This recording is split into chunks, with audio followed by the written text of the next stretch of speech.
and they realize, you know what, not worth it. And it reminds me of like I watch these gold mining shows where they spend $1 million to go up to the Yukon to go to these random gold mines, and then they put all the money into the oil for the machines, and then they dig through all the dirt, and then they find a certain amount of gold, and eventually they have to make a judgment call like, did I find all of the gold? Is there any gold left? And that's where Vanderpump got after 10 years. Like, is there any gold left? They shook this thing dry. Are we going to get better than Scandival? Let's move the gold mining operation somewhere else because we know that there are gold in all the mountains. We just got to go find it. And I think that's the bet they're willing to take. Yeah, because listen, let's face it, like you said, I mean, they could have done the show without Ariana. I don't think, like, listen, I have a lot of issues with Ariana. It's not like I'm bowing down to her like everyone else does, but take her out of it. I mean, it's not her fault that this isn't going on because if they really wanted to continue with the Toms and Lala, I mean, nobody else would have left. Maybe Tom Sandoval, but I mean, just because he has such a big ego. But Lala would have come back. Sheena would have come back. You could have continued this without Ariana. They But like, obviously what's the don't want to, storyline? Like right? Sheena worrying her babysitters, like separation anxiety from her kid. Like, sorry, I get it. I got a 7 month old. That ain't selling blogs and in water cooler talk. Like, I don't know how they follow Scandival, and they had a whole year of like post climatic episodes to do. And God bless Ariana. Like, this is great, good for her. But also, the show, yeah, like what's Lala gonna like? What possibly? It's kind of like in jump the shark is kind of a term that might not perfectly apply to it, but it's like, how do you follow that? You got because the export with reality TV is the tea, and when the tea is done, Rachel's not coming back, right? She's not there. There's just like two exes that like, and sometimes when you break up, you need to realize you'll just never get along with your ex. Ariana's like, he's dead to her. She doesn't want to give him any fodder for a redemption. So there's nothing else with their biggest storyline. And maybe if she did want to play ball, I don't blame her for not. But if she did want to play ball, maybe they milk it a little bit longer. Maybe there's episodes where they're flirty or who knows. But like, that's just not, she just didn't take that door. And they're left with like, well, we got literally nothing else to talk about.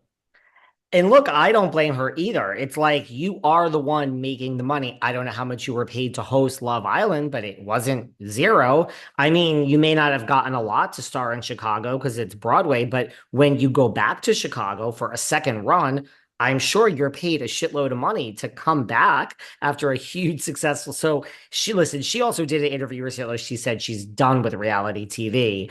Let's not get, I think she meant being on it. I don't think she meant hosting it, but I don't blame her either. Like if you were Oh my yeah, I ex mean, and you needed me to film this and I was the one making all the money, I'd be like, I'm not going to do it. Like I don't need 600 grand. I just made, 1.6 over here. I ain't doing this. And really, yeah, a little bit of it's out of spite, but sorry, too bad. when you have your basic needs met, and she's made a, I'm sure made over $1 million off of Scandival and all of the other money she probably had saved and some equity in her home. When all your basic needs are met, like me, I make my money podcasting, YouTube.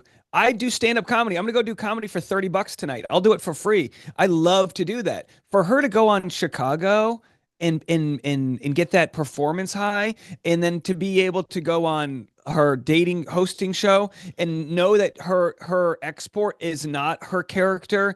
And I mean, people are still going to talk about her online because of the years of her being that main character, but like to be able to go to bed at night knowing you're not making your money, maybe compromising your friendships, having that privacy is probably something she just really, I'm sure she's sleeping very well knowing her money's coming from a different source now that she's put that chapter behind her. Yeah, and like you talk about a rebrand, like some would even argue like you have rebranded yourself. She was just in the Macy's Day Parade singing a song, I think from Chicago, even though she's not in Chicago. But I mean, you didn't show up to the Macy's Day Parade because you had nothing else to do on Thanksgiving.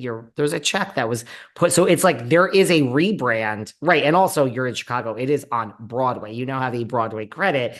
I think Stassi has had a great rebrand. Like, it's almost like if Chriselle left Selling Sunset, she used to be an actress. Like it's almost like it's hard to really, yes, I don't think there's any interview Ariana will ever do that someone's not going to want to mention Vanderpump Rules. Let's face it, you and I both know how this works. Someone could say, do you want to interview Ariana? Yes. Okay, by the way, you're not allowed to mention Tom Sandler. There was a rumor that they came out of the stage door every night at Chicago and they would say to the people waiting, she's great. She's going to stop for all of you. Everyone's getting a picture. You don't need to push. Everyone's getting a signature. Here's the deal.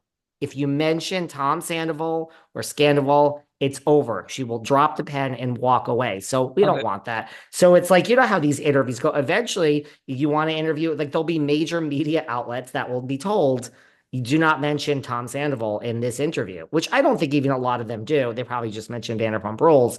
But I'm sure when they don't mention Tom, they're told you cannot bring the word Tom Sandoval up in this interview. Yeah, and look, I totally get the Scandival thing, and if you have the power to do that, fine. If she were like, and I would never wish this on her, but if 20 years or 30 years from now, all the money dried up and she had to go to conventions to make money, and the only autographs she could sell are a photo of her and Tom Sandoval, guess what? She's doing that. It's like pro wrestlers, right? When it's all said and done, they're signing autographs for $5. So like you'll do what you have to do, but if she can afford to have that person go out there and say that. Great. I mean, I would love to. I always say, like, I would love to live in an echo chamber. The world is mean enough. The comment sections online are mean enough. Please give me a little bit of that echo chamber to just feel the love and positivity. We would all want that. The life is cruel. But I don't think anybody does this, but the people that don't appreciate the thing that brought them that success, like I would hate it if someone was like, oh, I don't want to talk about Vanderpump. Like, I'm better than that now. It's like, I love the actors like Will Ferrell that are happy and receptive if you want to shout out an elf quote or you know what I mean? Like those actors that get it, like, hey, I made my money from this viral movie from 20 years ago. That brought me all of these riches that are here. You can't like throw that under the bus. So they're all going to move on from Vanderpump, but it's like they're nobodies without this show. And like Ariana, what's great about it, as much pain as came from that breakup, you and I, we've all been dumped and been in heartbreak. We've never made a buck off of it. Like, good for her. I mean, who wouldn't want to have to go through a situation you're already going to go through, heartbreak, but then come out of it being able to parlay that energy into something good. So she rode the wave. Like you can't get upset about it. Now, I think what makes the other cast members jealous is that everyone on that show seems to have been cheated on and no one got the sort of love that she got. It was a perfect storm. It was a perfect storm situation. And, that's just, like I said, she rode the wave. What are you going to do?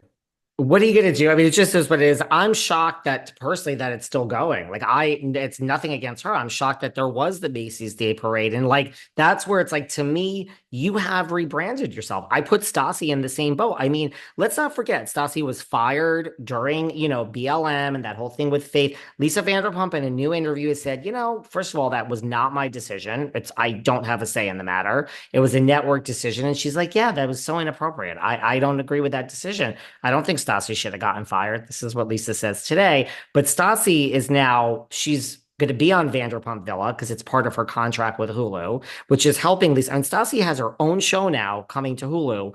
Not straight up Stassi, but something like that. Something Stassi and Friends, I think it's called. It's literally her husband, her friends, and her kids. It'll be a whole group of characters. Her own show, which is not on Bravo. It's on Hulu. Has another book that sold out. She did another tour.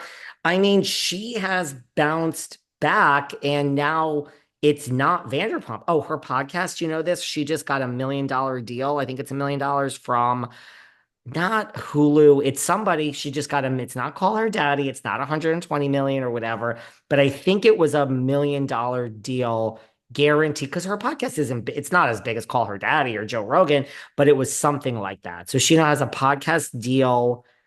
I think, is it Sirius? It's one of those. Yeah, Stassi's